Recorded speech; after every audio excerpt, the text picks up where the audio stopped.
Welcome to Laya's naturals and herbals garden. பார்த்திங்கன்னா cauliflower நிறைய வந்திருந்ததுங்க தோட்டத்தில். ஆனால் சீசன் சுத்தமாக முடிஞ்சிருச்சு. குட்டியாக ஒரு காலிஃப்ளவரும் ஒரு முட்டைக்கோஸும் எடுத்தாச்சுங்க. இப்போ தோட்டத்தில் என்னென்ன இருக்குது அப்படிங்கிறத இந்த வீடியோவில் நம்ம பார்க்கலாம். ஃபஸ்ட்டு எப்போ போல் அந்த சேஞ்சிங் ரோஸ் கொஞ்சம் வந்துக்கிட்டே தான் இருக்குங்க. ஒரு க்ரோ பேக்கில் பார்த்திங்கன்னா நான் ரொம்ப நாளைக்கு முன்னாடி கேரட் போட்டிருந்தேன். நான் கேரட் விதைகள் தான் வாங்கிட்டு வந்திருந்தேன் அக்ரி இன்டெக்ஸ் போயிருந்தப்போ. மண் கலவை கேரட்டுக்கு எப்படி ரெடி பண்ணேன் அப்படின்னா, நல்லா கொக்கோபிட் அதிகமாகவும் மண் கம்மியாக கொஞ்சம் ஆர்கானிக் மிக்சர்லாம் போட்டு இந்த க்ரோ பேக்கில் போட்டு வச்சுட்டேங்க. கேரட் விதைகளும் நல்லாவே வந்தது. கேரட் பொறுத்த வரைக்கும் நம்ம ஒரு பேக்கில் போட்டு இன்னொரு தடவை எடுத்து மாற்றி வைக்கிற மாதிரி பண்ணாமல் எந்த பேக்கில் போடுறோமோ அதுலேயே வளர்கிற மாதிரி விட்டுருங்க. எனக்கு இவ்வளோதாங்க வந்திருந்தது. அடுத்தது பார்த்திங்கன்னா ஸ்ட்ராபெரி. நம்ம ஸ்ட்ராபெரி நிறைய பேருக்கு கொடுத்துருந்தோம், செத்துருச்சு அப்படிங்கிற மாதிரி சொல்லியிருந்தீங்க. ஸ்ட்ராபெரி சில நேரத்தில் செடி சீக்கிரமாக காஞ்சு போகுது. நீங்கள் ரொம்பவுமே டைரெக்டாக வெயிலில் இருக்காமல் கொஞ்சம் நிழல் பாங்கான இடத்துலையும் கூட பாதி வெயில் நிழலில் ஸ்ட்ராபெரியை வைங்க. இன்றைக்கி நம்ம அறுவடை கூட இதுதாங்க. குட்டியாக ஒரு காலிஃப்ளவர், முட்டைக்கோஸு, கொஞ்சமாக வெண்டைக்காய், அவரைக்காய்கள் நிறையா பாருங்கள். 2 குட்டி முட்டைக்கோஸ், கருப்பு கத்திரிக்காய், கேரட்டு, முருங்கைக்காய் ஒன்று வந்திருந்தது. அப்புறம் முருங்கைக்கீரை, சேஞ்சிங் ரோஸ் அப்படின்னு சொல்லிட்டு இன்றைக்கி நம்ம தோட்டத்தில் இருந்தது எல்லாமே பறித்து எடுத்துக்கிட்டோங்க. அப்புறம் பார்த்திங்கன்னா அடுத்து நம்ம சப்ஸ்கிரைபர் ஒருத்தங்க நிறையா நம்மக்கிட்ட மூலிகை செடிகளோட இலைகள் வேணும் அப்படின்னு கேட்டிருந்தாங்க. அதுலேயே அவங்க கேசவர்த்தினி தான் கேட்டிருந்தாங்க. கேசவர்த்தினி இது நம்ம தோட்டத்தில் நல்லா பூத்துட்டு சூப்பராக இருக்குதுங்க. கேசவர்த்தினி நம்ம தலைமுடி எண்ணெய் காய்ச்சறதுக்கு போடலாம். அடுத்தது கீழே ஜெர்பரா, ரெயின் லில்லி இதெல்லாமே அழகாக பூத்துருந்ததுங்க. இந்த சீசனில் தக்காளி பழங்கள் சூப்பராக பழுத்து நம்மளுக்கு வீட்டுக்கு தக்காளி காசு கொடுத்து வாங்க வேண்டாம் அப்படிங்கிற மாதிரி நம்மளுக்கு தக்காளி வந்துச்சு. அப்புறம் ஆரஞ்சுங்க, ரொம்ப நாளைக்கு அப்புறம் இப்போ தான் முதல்ல 2 ஆரஞ்சு வந்திருந்தது. அதில் ஒன்று நல்லாவே பழமாயிடுச்சு, இன்னொன்று லேசாக கொஞ்சம் காயாக இருக்கிற மாதிரி இருந்தது. அப்புறம் எடுத்துக்கலாம் அப்படின்ட்டு அடுத்து தக்காளி எடுத்துடலாம் அப்படின்ட்டு இது ஒரு அடுத்த நாள் வீடியோ.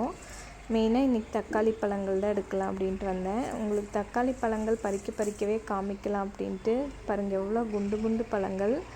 கடையில் வாங்கும்போது எங்கேயாவது தோட்டத்தில் பறித்து எடுத்து கடைக்காரங்களுக்கு சேர்றதுக்குள்ளே 4-5 இடத்துல அது ட்ராவல் பண்ணியிருக்கோம். அந்த தக்காளிக்கு பின்னாடி இருக்கிற அந்த பச்சை கலர் காம்பு நம்மளுக்கு இருக்காது, வெறும் தக்காளி மட்டும்தான் இருக்கும். ஆனால் இங்கே பார்த்திங்கன்னா நம்ம அந்த காம்போடு எடுத்துக்கலாம். நல்லாவே ஸ்டோர் பண்ணி வச்சுக்கலாங்க. இந்த மாதிரி நம்ம தோட்டத்துலேருந்து எடுக்கிற தக்காளிங்கிறதுனால ஒரு 10 நாள் 12 நாள் வரைக்குமே நீங்கள் ஃப்ரிட்ஜில் போட்டிங்கன்னா எந்த ஃப்ரெஷ்னஸ் மாறாமல் சூப்பராக இருக்கும்.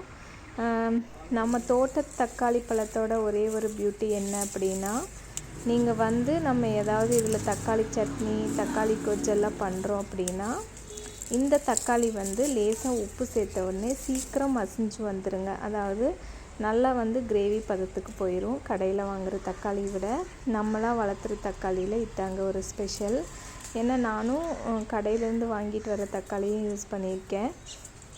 நம்ம தோட்டத்து தக்காளியும் எடுத்து யூஸ் பண்ணும்போது எனக்கு நல்லாவே இந்த வித்தியாசம் தெரியும். அப்புறம் டேஸ்ட்டில் பார்த்திங்கன்னா நம்ம தோட்டத்தில் வர தக்காளிகள் சில வெரைட்டியை பொறுத்து கொஞ்சம் புளிப்பு சுவை சிலதில் அதிகமாக இருக்கும், சிலது ஒன்றுமே இல்லாமல் சாதாரணமாக இருக்குங்க. நம்ம இன்றைக்கி கலவையாக ஆப்பிள் தக்காளி, நாட்டு தக்காளி, செரி தக்காளின்னு எடுத்துக்கிட்டேன். கொஞ்சம் கத்திரிக்காய் வந்திருந்தது. ஏற்கனவே ஒரு கருப்பு கத்திரி எடுத்தேன் இல்லைங்களா, ஒரு 5-6 கத்திரிக்காய் இருந்தாலே நம்ம ஒரு சின்ன பொரியல் பண்ணிக்கலாம் அப்படின்னு சொல்லிட்டு எடுத்தாச்சுங்க. அடுத்தது இந்த செடிகள் நீங்கள் நம்மளோட நிறைய வீடியோவில் பார்த்துருப்பீங்க. ஆரஞ்சு கலர் மேரிகோல்டு, இது teddy bear marigold. Teddy bear marigold அதோட இதழ்கள் ரொம்ப குட்டியாக பூக்கள் இப்படி சேர்ந்த மாதிரி இருக்கும். நார்மல் மேரிகோல்டு இதழ்கள் பெருசாக இருக்குங்க.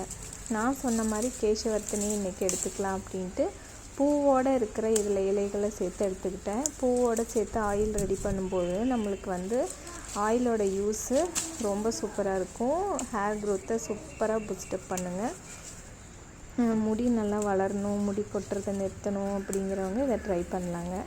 இன்றைக்கி நான் கேசவர்த்தினி ஒரு ஒரு இலைகள் கொஞ்சம் அதிகமாக எடுத்துகிட்டு அப்புறம் வந்து வெள்ளை கரிசலாங்கண்ணி அப்புறம் மஞ்சள் கரிசலாங்கண்ணி எல்லாமே சேர்த்து எடுத்துக்கலாம் அப்படின்னு சொல்லிட்டு இன்றைக்கி கார்டனில் வந்து எடுத்துட்டேங்க. ஒரே ஒரு மஞ்சள் கரிசலாங்கண்ணி பூ பூத்திருந்தது, பூவோடு சேர்த்து எடுத்துக்கிட்டேன்.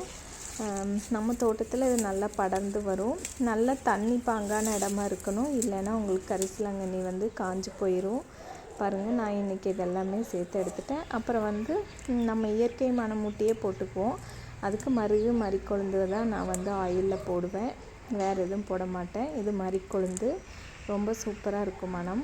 நம்ம காய்ச்சி எடுக்கும்போது இயற்கையான வாசனையான இது சேர்த்துறது வந்து ரொம்ப ரொம்ப நல்லதுங்க. செயற்கையாக வந்து ஒரு மணம் வர்றதுக்கு போடாமல் இந்த மாதிரி போடுறது ரொம்ப சூப்பராக இருக்குங்க. இதெல்லாம் தான் இன்றைக்கி நம்ம தோட்டத்தில் நான் எடுத்த அறுவடைகள். கண்டிப்பாக எங்களோட தோட்டம் உங்களுக்கு பிடிச்சிருக்குன்னு நினைக்கிறேன். பிடிச்சிருந்தா லைக் பண்ணுங்கள், ஷேர் பண்ணுங்கள், சப்ஸ்கிரைப் பண்ணுங்கள். நன்றி.